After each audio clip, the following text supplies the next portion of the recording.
नींबू, लाइम या लेमन, इसको आप जब भी अपने गार्डन में लगाते हैं उसके बाद कई बार ऐसा हो जाता है कि पौधे हमारे पास इतने बच जाते हैं कि आप सोचते हैं कि इसका हम कुछ यूज़ कर लें। तो आपके गमलों में चाहे आपने बड़े पौधे आपके नींबू के हो गए हैं या आपने अपने ग्राउंड में लगाए हुए हैं, तो उनमें से जो नींबू आपके एक्स्ट्रा बच जाते हैं घर के कंजम्पशन के बाद में, या फिर आप चाहे तो बाहर से भी ला के नींबू को आप अपने प्रिजर्व के तौर पर रख सकते हैं, जिसका सबसे कॉमन रूप होता है अचार। नींबू का अचार खट्टा भी आप बना सकते हैं, मीठा भी बना सकते हैं। तो कई तरह के नींबू के अचार में से आज हम एक अचार बनाने जा रहे हैं। इसमें सबसे पहले आप ये देखने जा रहे हैं कि हमने जो चीज़ें नींबू के अचार में भरनी है उसको हमने मिक्स कर लिया है। इन चीज़ों में जो मेन आइटम है आपने देखेंगे कि इसमें हमने चीनी इस्तेमाल किया, फिर हमने इसमें थोड़ा सा सादा नमक डाला, इसके बाद हमने काला नमक डाला, थोड़ा अजवाइन डाला और थोड़ा सा काली मिर्च का पाउडर डाला। तो नींबू की मात्रा के अनुसार, स्वाद अनुसार आप एक प्रोपोर्शन में आप इन चीज़ों को मिला के अच्छे से उनको पहले मिक्स कर लिया है। उसके बाद इसको आपने धीरे धीरे से आपने देखा कि नींबू को हमने 4 के फ्रैक्शंस में हमने काट लिया, एक या क्रॉस जिसको हम बोलते हैं, आपने एक क्रॉस लगाया और उस तरीके से आपने इसको काट लिया और इनके चारों पीसेस जो हैं वो इंटैक्ट हैं, अभी जुड़े हुए हैं, और उसको काटा आपने, उनको अलग नहीं करना है ताकि उस तरीके से उसके अंदर एक अच्छी सी क्वांटिटी मात्रा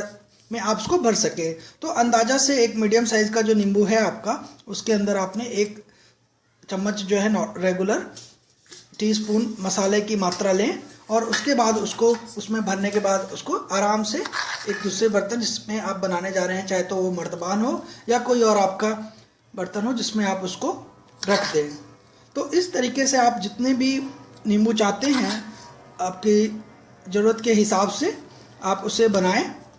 और उसके बाद ये सारा मसाला जो है, एक बार फिर मैं रिपीट करता हूँ, जिसमें कि हमने चीनी, सादा नमक, काला नमक, अजवाइन और काली मिर्च लेकर के आलू के 4 फ्रैक्शन में, नींबू को 4 फ्रैक्शन में कट लगाया और उसके बाद में हमने उस मसाले को उसमें भर दिया। और इस तरीके से आपने उसको जो भी बर्तन में आप उसको रखने जा रहे हैं, मर्तबान में, किसी सिरेमिक के या फिर कांच की बोतल में, आप इसको लेकर के 1 महीने तक आप इन्हें छोड़ दें और 1 महीने के बाद जो है आपका यह अचार तैयार हो जाएगा। बस ध्यान एक ही रखना है कि आपने इसमें पानी तब तक ना जाए और आप उसको डिस्टर्ब ना करें। लेकिन इसके अलावा जो सबसे ज़रूरी बात हो जाती है कि आपका अचार तभी तैयार होगा जब आप इसको रेगुलर रूप से आप इसे धूप लगाएंगे। तो कम से कम अभी जैसे अब धूप खिलना शुरू हो रहा है, तो आप इस तरीके से इसको रोज़ कम से कम आधा घंटा जितना हो सके अधिकतम आप इसे धूप में रखें और ढक्कन पूरा उसको, अगर आप खोलना चाहते हैं तो उसके ऊपर एक कोई कपड़ा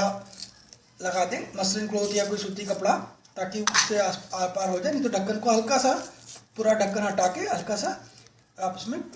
अच्छे से धूप लग जाए। इस तरीके से आप इसे 1 महीने छोड़ देंगे तो आपका 1 महीने बाद नींबू का अचार